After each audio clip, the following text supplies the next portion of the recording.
Imagine-toi en train d'appuyer sur lecture. Et, dès la première seconde, tu es happé par un univers où la prestance et le charisme sont rois.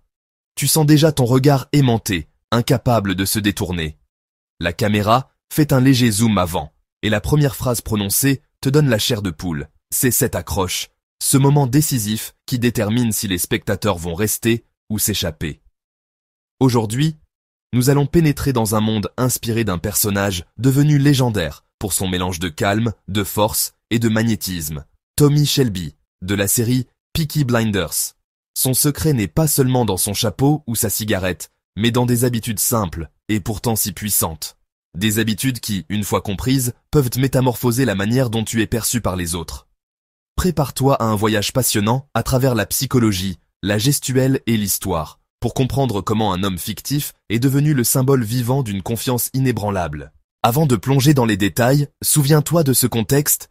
Peaky Blinders se déroule à Birmingham, en Angleterre, juste après la Première Guerre mondiale, dans les années 1920. Ce n'est pas anodin, car la série met en scène un environnement de conflit, de drame et de confrontation constante. Les personnages, en particulier Tommy Shelby, doivent se battre pour leur survie, pour asseoir leur autorité et protéger leur famille. Dans un tel climat, le moindre signe de peur ou de doute peut coûter très cher. Voilà pourquoi Tommy Shelby cultive un sang-froid presque inhumain. Ses faits et gestes dans la série sont étudiés, scrutés, et son charisme fascine. Mais ce qui importe le plus, c'est que derrière la fiction, il y a des mécanismes psychologiques réels. Ils ont été observés chez des leaders historiques, chez des icônes médiatiques, voire chez des figures militaires légendaires. De Napoléon Bonaparte, dont la posture et le port de tête fier étaient célèbres, jusqu'à Winston Churchill, connu pour ses silences et ses phrases tranchantes, bien des hommes et des femmes de pouvoir ont su jouer sur ces leviers. Tommy Shelby, de manière romancée, en est l'exemple moderne. Première habitude à noter. La lenteur et la relaxation dans les mouvements. Au lieu d'agir avec précipitation, Tommy Shelby bouge toujours avec une sorte de sérénité imposante. Quand il n'est pas en train de combattre physiquement, on a l'impression qu'il est maître de chaque geste. Il prend son temps pour se lever, pour marcher, pour fumer. Pourquoi cette lenteur fascine-t-elle autant? Parce qu'elle communique aussitôt l'idée qu'il n'est pas intimidé. Les psychologues du langage corporel l'ont souvent constaté, dans un contexte de stress, la plupart des gens se crispent, parlent plus vite, bougent brusquement. Montre-moi un individu qui, au contraire, conserve des gestes calmes, alors que tout autour de lui est chaotique, et je te montrerai un individu qui dégage une confiance silencieuse. Dans la vraie vie, cela s'applique à de multiples situations. Passer un entretien d'embauche, prendre la parole devant des collègues, gérer un conflit familial. Supposons que tu entres dans la salle d'attente pour un entretien. Au lieu de gigoter sur ta chaise et de montrer ton stress, tu peux poser tes affaires avec mesure, t'installer d'un geste fluide, respirer lentement. Inconsciemment, tu envoies un message à ton interlocuteur. Tu n'es pas en panique. Les plus grands stratèges de l'histoire, qu'ils soient dans généraux ou diplomates, utilisaient ce genre de tactique. Louis XIV, le roi Soleil, régnant de 1643 à 1715, avait coutume de se déplacer avec une majesté théâtrale dans sa cour. Il savait que chaque mouvement serait observé, interprété. Il prenait le temps de marcher, le dos droit, la tête haute, et cette posture a imprimé dans l'imaginaire collectif l'idée de la puissance royale. Tommy Shelby, évidemment, n'est pas Louis XIV, mais le principe est le même. Bouger lentement et consciemment pour signifier « je suis aux commandes ». La deuxième habitude est tout aussi fondamentale, tenir le regard. Tommy Shelby n'hésite pas à regarder les autres droit dans les yeux, même lorsque la situation est tendue. Que ce soit un rival qui le provoque, un policier qui le menace ou un gangster qui l'attaque, il soutient le regard comme pour montrer que rien ne peut l'ébranler. Mais attention, il ne s'agit pas de jouer à celui qui ne cligne jamais des yeux. Un regard trop insistant peut devenir agressif. La clé, c'est de comprendre ce que tu signales en maintenant un contact visuel. Si tu veux prouver que tu n'as pas peur, tu gardes les yeux dans les yeux quelques secondes supplémentaires. Si au contraire tu veux apaiser une tension, tu peux volontairement rompre le contact visuel, non pas en baissant subitement la tête, ce qui suggérerait la crainte, mais en regardant de côté, comme si tu choisissais délibérément de ne pas alimenter l'hostilité. Tiens, prenons un exemple concret.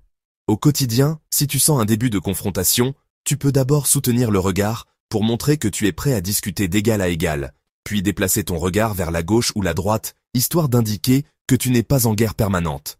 Cet équilibre entre l'affirmation et la désescalade est exactement ce que Tommy incarne dans ses scènes de conflit. Pour appuyer cette idée, regardons l'histoire. En 1968, lors des Jeux Olympiques de Mexico, deux athlètes afro-américains, Tommy Smith et John Carlos, ont baissé la tête et levé le poing ganté de noir sur le podium pour protester contre la ségrégation raciale. Leur geste a été d'une puissance inouïe, mais c'est aussi la manière dont ils ont planté leur regard à certains moments, puis l'ont détourné à d'autres, qui a marqué les esprits. Ils montraient ainsi qu'ils n'étaient ni effrayés, ni soumis, tout en gardant une certaine solennité dans leur posture. Chez Tommy Shelby, c'est un peu le même principe, même si le contexte est évidemment différent. La troisième habitude, corollaire des deux premières, pourrait se résumer ainsi. Ne pas être réactif face à l'hostilité. Lorsque quelqu'un l'agresse ou le menace, Tommy Shelby reste impassible, ou alors répond d'un ton posé et glacial. Cette non-réactivité est déroutante pour la personne en face. Dans Peaky Blinders, cela mène souvent l'adversaire à se demander s'il n'a pas sous-estimé Tommy. On le voit très bien dans une scène où on pointe une arme sur sa tempe. Il ne cille pas, il parle presque normalement, comme s'il contrôlait déjà l'issue de l'affrontement. Sur un plan psychologique, cette attitude renvoie à la conviction que tu as les ressources nécessaires pour gérer la situation. Cela peut être physique, comme savoir se battre, mais cela peut aussi être mental, bien connaître ses atouts, ou avoir un plan B prêt à être exécuté. Dans le monde réel, l'exemple le plus flagrant serait la négociation difficile. Si tu entres en négociation en redoutant chaque parole de l'autre, tu risques de perdre tes moyens. Mais si, comme Tommy, tu as déjà anticipé plusieurs scénarios et que tu sais que tu peux gérer, même en cas de retournement, alors tu restes calme. L'autre ressent ce calme et comprend que ces menaces ou ces provocations n'ont pas l'effet escompté. Il existe des anecdotes célèbres sur Winston Churchill pendant la Seconde Guerre mondiale. Face aux menaces de bombardement, il gardait devant ses ministres un certain flegme, prenant le temps de fumer son cigare et de choisir ses mots. Certains témoignages rapportent qu'il laissait planer un silence avant de répondre, ce qui décontenançait ses interlocuteurs. Bien sûr, la situation était extrêmement grave, mais c'est précisément dans la gravité du moment que le maintien de son sang-froid a pris une dimension quasi héroïque. Tommy Shelby, confronté à des gangsters, utilise la même forme de calme imperturbable, en sachant que la peur manifeste peut parfois coûter la vie. La quatrième habitude que nous pouvons observer, plus particulièrement dans les scènes de discours ou de rassemblement, c'est l'amplitude des gestes. Lorsque Tommy s'adresse à un groupe important, il adopte une gestuelle plus large, comme s'il calibrant son énergie à la taille de l'audience. C'est fondamental pour capter l'attention de plusieurs personnes à la fois. Beaucoup de conférenciers professionnels en usent et en abusent. Tony Robbins, par exemple, célèbre coach américain né en 1960, est réputé pour ses grands mouvements de bras et son aisance sur scène. Dans Peaky Blinders, Tommy n'est pas dans l'exubérance, mais il sait néanmoins adapter sa posture et ses gestes lorsqu'il parle à une foule ou lorsqu'il s'adresse à un petit cercle. Cet ajustement est une preuve supplémentaire de maîtrise. Imagine un orateur qui garde les bras collés au corps et chuchote face à un public de 500 personnes. Il risque de ne pas être entendu ni pris au sérieux. De la même manière, si tu discutes avec un ami dans un café, tu n'as pas besoin de grands moulinets. La gestuelle doit être proportionnée à la situation. Maintenant, abordons la cinquième habitude. Le choix des mots et la conviction dans la voix. Chez Tommy Shelby, tout est pesé. Il ne dilue pas son discours avec des tas d'adverbes et d'expressions d'hésitation. Au contraire, il utilise des phrases courtes, parfois même lapidaires, qui mettent en valeur sa détermination. Il parle souvent en termes de volonté. Je vais, nous allons, plutôt que j'aimerais ou j'espère. C'est un détail qui change tout. Dans la vie de tous les jours, tu peux voir la différence entre quelqu'un qui dit peut-être qu'on pourrait et quelqu'un qui affirme nous allons faire ça. L'un laisse place au doute, l'autre montre qu'il a une vision. Historiquement, c'est le cas des grands discours politiques. Souviens-toi du « I have a dream » de Martin Luther King, prononcé en 1963 à Washington. Il ne disait pas « j'espère avoir un rêve », il proclamait « j'ai un rêve », comme une certitude. Ce choix de mots annonçait une ambition. C'est ce type de détermination qui te fait paraître convaincant, même si tu n'es pas sûr à 100% du résultat. C'est le pouvoir d'une déclaration ferme. Sur le plan du ton, Tommy Shelby évite l'inflexion montante à la fin des phrases, cette tendance qui consiste à transformer un énoncé en question. Cela donne l'air hésitant. Prends l'exemple d'un manager qui finirait toutes ses consignes par un point d'interrogation. Tu pourrais t'occuper du rapport? Tu irais vérifier l'inventaire? Cela donne immédiatement l'impression qu'il ou elle manque d'assurance. Alors qu'un simple « tu vas t'occuper du rapport » dit sur un ton égal et ferme, change la donne. Tommy Shelby use de cette intonation grave, descendante en fin de phrase, qui scelle la certitude de son propos. Dans la série, on ressent même parfois qu'il parle peu, mais que chacune de ses phrases est une sorte de verdict. 6e habitude, le rythme lent dans le discours, ponctué de silence. La pause est un outil rhétorique incroyablement efficace. Lorsqu'une phrase est suivie d'un bref silence, cela laisse aux mots le temps de résonner dans l'esprit de celui qui écoute. Regarde les plus grands orateurs de l'histoire. L'abstinence verbale, pendant 1 ou 2 secondes, peut créer un suspense, un moment de tension. Tommy Shelby le fait très souvent. Il hésite parfois, ou feint d'hésiter, avant de dire quelque chose de crucial. C'est là que l'attention de l'audience culmine. Dans notre vie quotidienne, nous avons tendance à parler vite, à enchaîner les mots, sans prendre le temps de respirer. Résultat, notre discours perd en impact. Si tu fais le test, tu verras que placer un silence stratégique après une phrase clé peut produire un effet puissant. C'est un peu comme une note de musique, qui résonne mieux quand il y a du vide autour. Les Japonais, par exemple, ont un terme, le ma, qui désigne l'importance du vide et du silence dans l'art, la conversation, la poésie. Cet usage du silence existe depuis des siècles, y compris dans la cérémonie du thé, où chaque geste, chaque parole est minutieusement pesée. Chez Tommy Shelby, c'est la même science du rythme qui opère. 7e habitude, une source cachée de pouvoir. Dans la série, Tommy ne se contente pas d'être charismatique, il détient un atout majeur. Il connaît ce que ses ennemis veulent, et il sait ce qu'ils craignent. On le voit clairement lorsqu'un personnage le menace de mort, et que Tommy riposte en révélant qu'il connaît l'identité de l'assaillant, son adresse, voire celle de ses proches.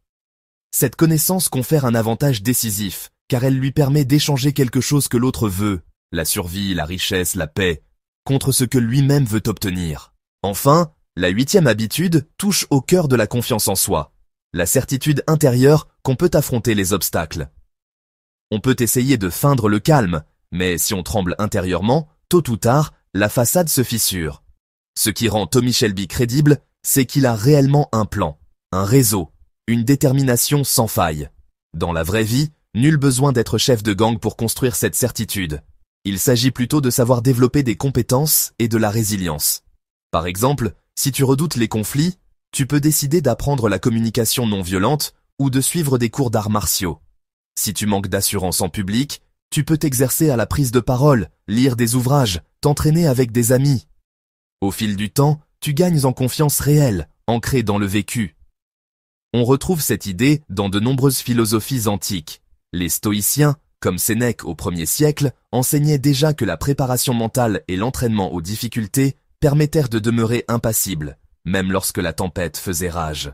Tommy Shelby, malgré sa part d'ombre, illustre bien cette force intérieure, née de l'expérience et de la stratégie. Maintenant, pour que tout cela ne reste pas abstrait, imagine-toi dans une situation quotidienne. Tu veux demander une augmentation. La plupart des gens iraient directement frapper à la porte du patron, un peu stressés, en suppliant presque. J'ai besoin de plus d'argent, est-ce possible? Résultat. On te répondra probablement vaguement, ou l'on cherchera des excuses pour reporter. Selon la méthode, Shelby, tu te prépares minutieusement. Tu arrives avec des données concrètes, ce que tu as accompli, les projets que tu as finalisés, l'impact financier de ton travail. Tu as déjà repéré ce que veut ton employeur, diminuer les coûts, innover, accroître la productivité, obtenir plus de visibilité. Tu formules donc ta demande de manière à montrer que tu peux apporter encore davantage de valeur, tout en discrètement sous-entendant que tu as d'autres propositions ou que d'autres départements seraient heureux de t'accueillir. Tu n'as pas besoin de menacer ou d'être agressif, tu restes calme, posé, mais ferme. Au final, tu suis un chemin clair. 1. Mise en évidence de ta valeur. 2. Négociation gagnant-gagnant. 3. Plan B si la réponse est négative. Cet état d'esprit te donne naturellement du calme et de la prestance. C'est la recette de Tommy, moins les coups de feu et les lames de rasoir. À ce stade, tu te demandes peut-être « D'accord, tout ça est clair, mais comment acquérir cette confiance profonde ?» La clé se trouve dans la pratique et la répétition. Les neurosciences nous apprennent que le cerveau s'habitue à certains schémas mentaux à force de répétition. Si chaque jour tu t'entraînes à maintenir un contact visuel plus long, à ralentir légèrement tes gestes, à parler un peu plus fermement, tu vas finir par développer ce nouveau langage corporel comme une seconde nature. De la même façon qu'un musicien répète ses gammes ou qu'un sportif s'entraîne au quotidien, la confiance ne se décrète pas, elle se construit. Dans son livre The Power of Habit, paru en 2012, Charles Duhigg montre comment de simples habitudes répétées peuvent de modifier en profondeur notre manière de fonctionner. C'est exactement ce dont il est trop question ici. Au bout d'un certain temps, tu ne te forces plus. Tu as intégré ces micro-habitudes et elles transparaissent naturellement dans tes interactions. Il n'est pas question de jouer la comédie ou de tricher. Si tu essaies de singer Tommy Shelby sans en avoir la base, tu risques de passer pour quelqu'un de maniéré ou d'arrogant. L'idée, c'est de consolider tes fondations, d'élargir ton sentiment de sécurité intérieure pour que ces signes extérieurs, regard, posture, rythme de parole, reflètent une réalité. Tu es sûr de ce que tu vaux et tu sais t'adapter aux situations, même les plus tendues.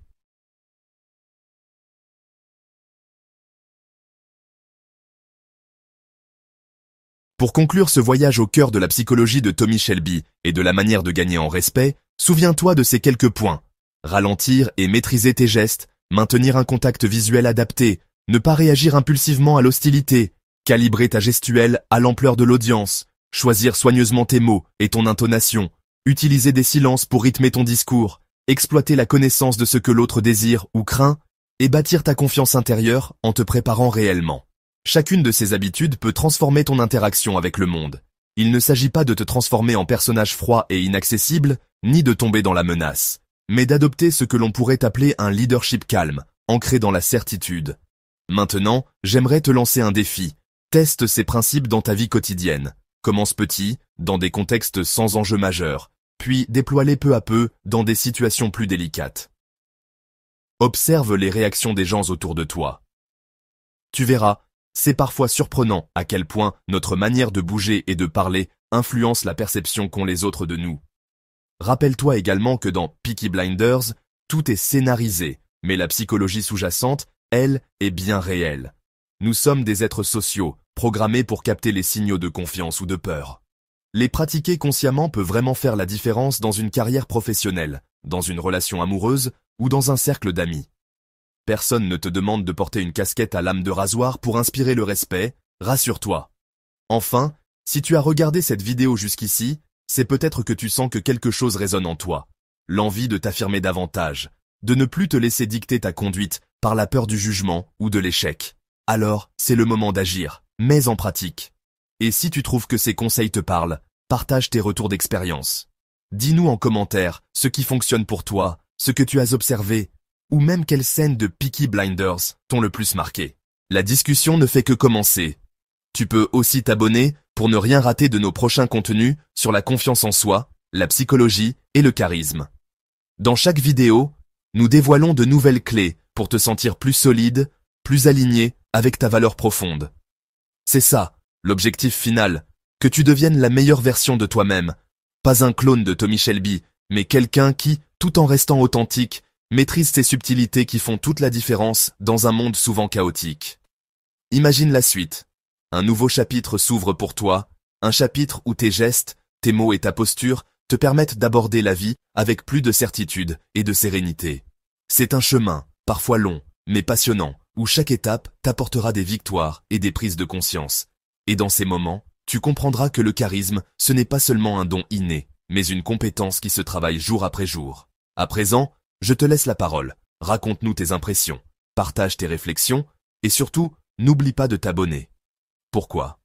Parce qu'ensemble, nous pouvons continuer ce voyage vers la maîtrise de soi. Chaque vidéo, chaque échange en commentaire est une opportunité de progresser. Sans tes retours, je ne peux pas deviner ce qui t'inspire le plus, ce qui te pose problème, ou ce qui te passionne. N'hésite donc pas à commenter pour que nous puissions avancer ensemble. Merci d'avoir été là, jusqu'au bout, c'est un signe que tu es déterminé à prendre ta confiance en main. Prends une seconde pour t'abonner si ce n'est pas déjà fait, et appuie sur la cloche de notification pour être certain de ne rien manquer. Quant à moi, je me réjouis de poursuivre ce dialogue avec toi dans la prochaine vidéo. Prépare-toi, car nous irons encore plus loin dans l'art de la présence, de la communication et de la maîtrise de soi. Reste concentré, reste confiant, et je te dis à très vite.